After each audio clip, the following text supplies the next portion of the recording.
It starts like any other day until it doesn't. A black woman walks into a courthouse, calm, composed, unaware she's about to be assaulted by those sworn to uphold the law. They think she's nobody. They humiliate her, violate her, and laugh while doing it. But they don't know they just laid hands on the wrong person. She's not just another citizen. She's the one person with the power to destroy them legally. What follows is a storm of justice, exposure, and a courtroom twist that flips everything on its head. Stick around, you're not ready for what's coming.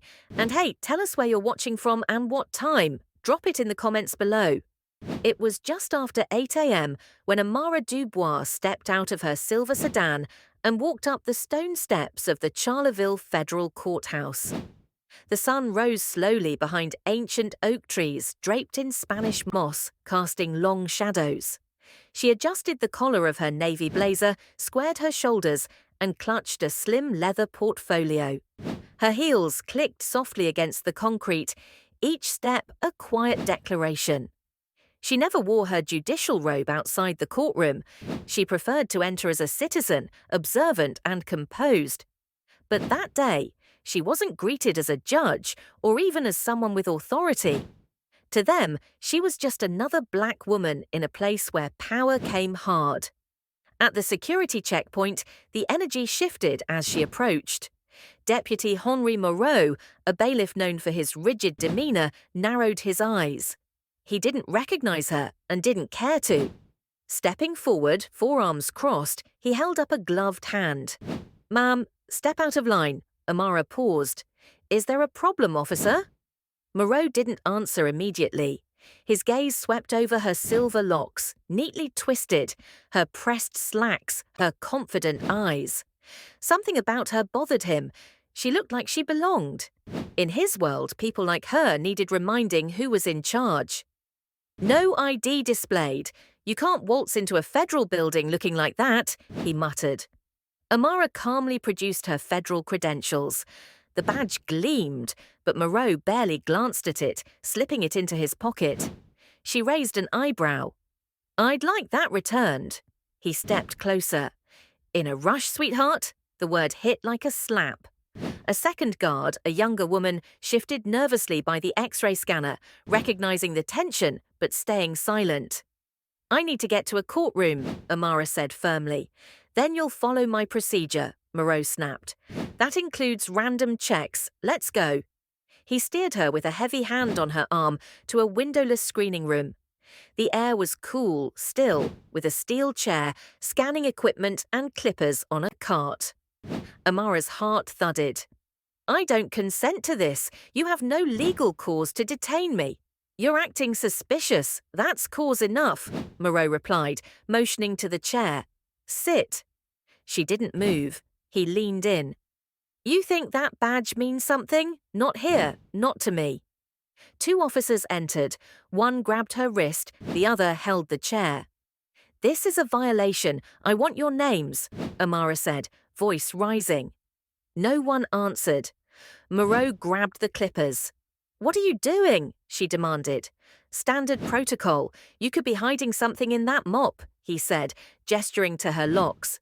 She tried to rise, but a sharp grip pushed her down.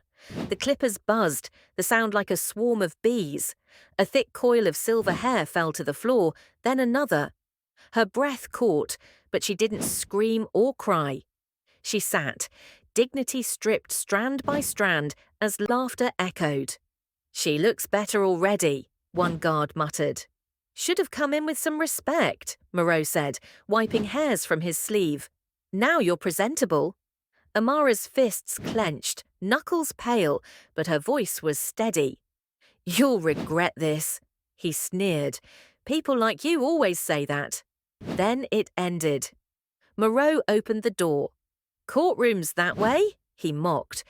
Amara rose, took her badge without asking, and walked out, steps even, expression unreadable. But inside, a purpose burned hotter than rage. In minutes, that purpose would change everything. She wasn't there to observe or defend. She was the judge, about to take her seat. The clipper's buzz lingered as she walked toward the courtroom, each step heavy with fury held in check.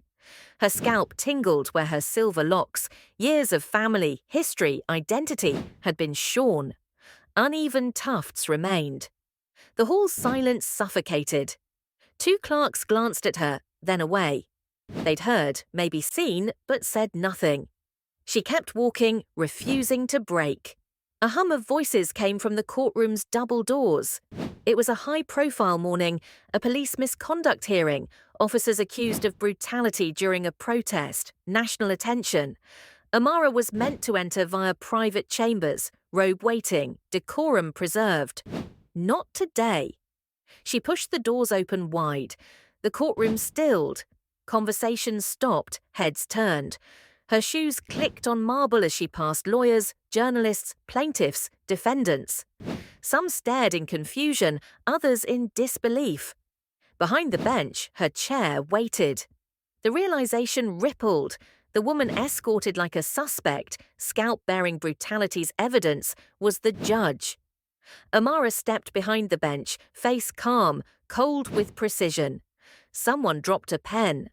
Moreau, still by the side door, went still when she met his eyes, lips parting soundlessly, face paling. She reached for her robe, slipping it on like armor. To the clerk, she said, "Is the docket ready?" The clerk's voice cracked. "Yes, Your Honor." Amara nodded. "We will begin with preliminary testimony on Case 2371F, United States versus Charleville Police Department. Charges of abuse of power, excessive force, civil rights violations, all parties present?" A murmur of, "Yes, Your Honor," echoed. Attorneys shifted, some wide-eyed, some angry that a black woman dared walk in after such an assault. She ignored them. "We will proceed." The first witness, an officer from the protest, testified. Amara listened, took notes, asked no questions. Moreau backed toward the rear, hands twitching, as if sensing his moment coming. After the second witness, she called a recess. The courtroom emptied, whispers buzzing. Amara stayed seated. When only her clerk, two officers, and Moreau remained, she looked at him. "Deputy Moreau, step forward." He moved like a man nearing a cliff. "Yes, Your Honor." "State your full name for the record." He blinked. "Henri Moreau." "How long have you served as bailiff?" 14 years. She tapped her pen. "And in those 14 years, how many women have you assaulted in that screening room?" His face drained.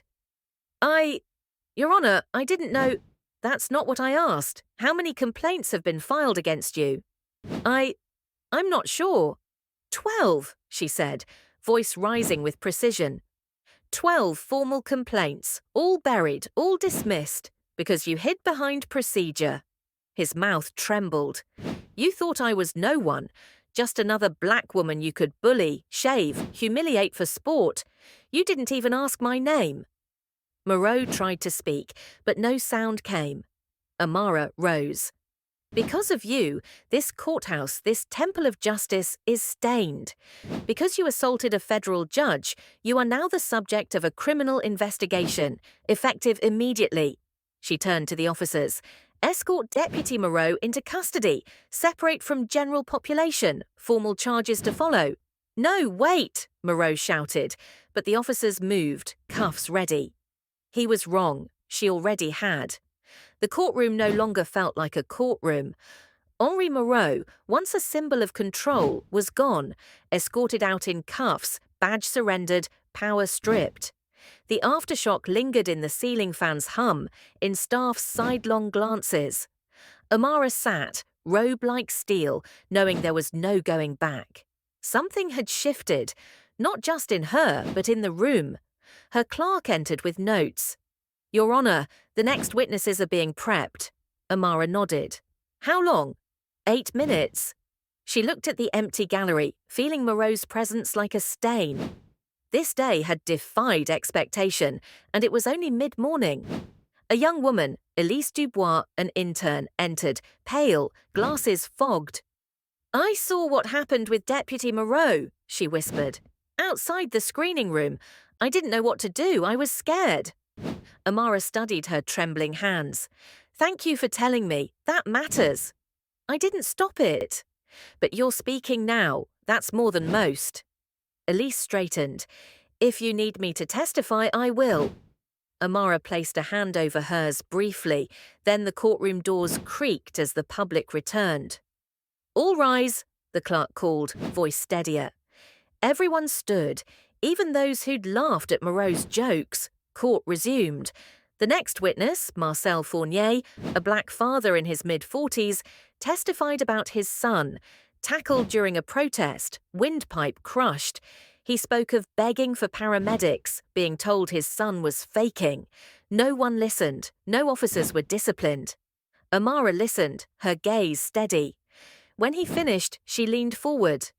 Mr. Fournier, thank you for your courage. You've been heard. After a short recess, she sat in her chambers, staring at her reflection. Uneven hair, raw scalp.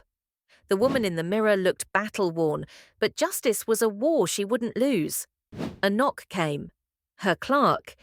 The U.S. Attorney's Office submitted a sealed motion to escalate charges against Moreau, civil rights violations. Good, accept it. The courtroom filled again, electric with tension. Amara stepped in, robe rustling. Court is now in session. She turned to the prosecution. Call your next witness. Lieutenant Julian Lambert, tall and polished, testified about the protest, claiming he authorized non-lethal crowd control after aggressive protesters threw bottles. Amara cut in. Do you consider a crushed trachea a minor injury? He hesitated. No, Your Honor. Then why did your report call it soft tissue trauma consistent with resistance? That's standard language based on initial impressions. From whom? Officer Valdez, I believe. Did you approve it, knowing the victim was 17 and unarmed? A pause. Yes.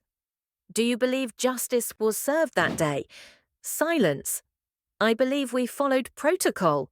That wasn't the question. He cleared his throat. I can't answer that. That's not my role. No, she said, it's mine. She turned to the prosecution. Proceed. The testimony was clinical, but every word cut. During recess, a woman in the gallery mouthed thank you as Amara passed. In her chambers, a man from the DOJ entered with a sealed envelope. This courthouse is under federal review. What happened is a Title 18 violation, and now that we know the victim was a federal judge. He trailed off. Amara nodded. Start with the supervisors who buried those 12 complaints. Then look at the judges who signed off. He paused. The footage of this morning has gone viral. CNN, MSNBC, social media. Even the Senate's talking. She shook her head. I didn't do it for them. That's why it matters, he said. The courtroom was packed again. Reporters, civil rights attorneys from Atlanta, D.C., Chicago. It was history and justice colliding. The defense requested special counsel, claiming Amara was compromised. She cut in. You're suggesting because I was assaulted, I can't do my job. I was humiliated for who I am, yet I've conducted this hearing with every rule followed. Real bias is a man shaving a woman's hair without cause. 12 ignored complaints buried by this institution. She leaned forward. This court will proceed. I will not recuse myself. Appeal if you must. I'll provide the paperwork. The next witness, Camille Bisset, a former courthouse employee, testified about 12 official and twice as many informal complaints against Moreau, all mishandled. Judge Victor Dubois gave the orders, she said, naming Amara's former mentor. He said it would undermine public trust. Amara sat still. Justice delayed for appearances, abuse tolerated for order. Camille continued. I watched men like Moreau intimidate witnesses, over-police black interns. I was told that's just how it is, not anymore. Recess was called.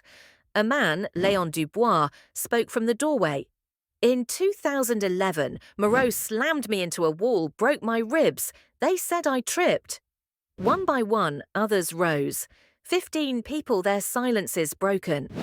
The final day began with rain, a downpour flooding Charleville. Inside, the courtroom pulsed. Amara removed her robe, standing as a scarred woman. "I've stayed silent too long. This court finds Deputy Henri Moreau guilty of abuse of power, civil rights violations, official misconduct. I recommend reviewing every complaint against him and investigating those who suppressed them." She held up a folder. "This is the Dubois mandate. Anti-bias training, psychological screening, zero tolerance for discriminatory behavior in federal courthouses. I'll take it to the circuit, the Senate if I must." Facing Moreau in cuffs, she said, "You decided who was worthy of dignity. Now you sit in the seat you made for others. 6 years for abuse, 5 for civil rights violations, 1 for obstruction." The officers took him away. Amara sat alone in her chambers, the robe lighter now, its burdens spoken aloud. Nadine Dubois entered, clippers in hand. "You ready?" she asked. Amara nodded. Each pass was deliberate, a clean start. In the mirror, Amara saw herself, bold, bare, strong. That night she walked out, head high under city lights. A woman in her 70s touched her arm. "I never thought I'd see someone like you do this." A teenager revealed her own shaved head, nodding. Something passed between them. The next morning, the courtroom stood before her entrance, a first.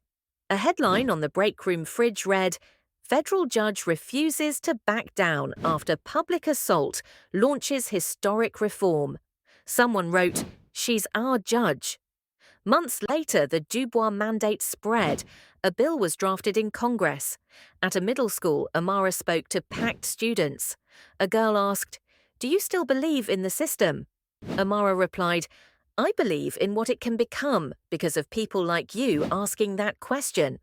The White House called. Amara received the Presidential Medal of Justice. At the ceremony, she said, "I wasn't supposed to be here, not because I wasn't qualified, but because systems weren't built for people like me. I stayed, I stood, I made them see me. This medal is for every woman told to stay quiet, every man told justice wasn't for him, every child who saw only fear." In a prison, Henri Moreau watched the broadcast, silent, as the woman he tried to break was honored. The truth couldn't be silenced. Amara didn't set out to be a symbol, she set out to do her job. But standing her ground became permission for others to stand. Justice wasn't just punishment, it was accountability, the strength to rise after being stripped down. Share this story if it moved you. Subscribe for more tales of courage and truth. Justice begins with us, together now.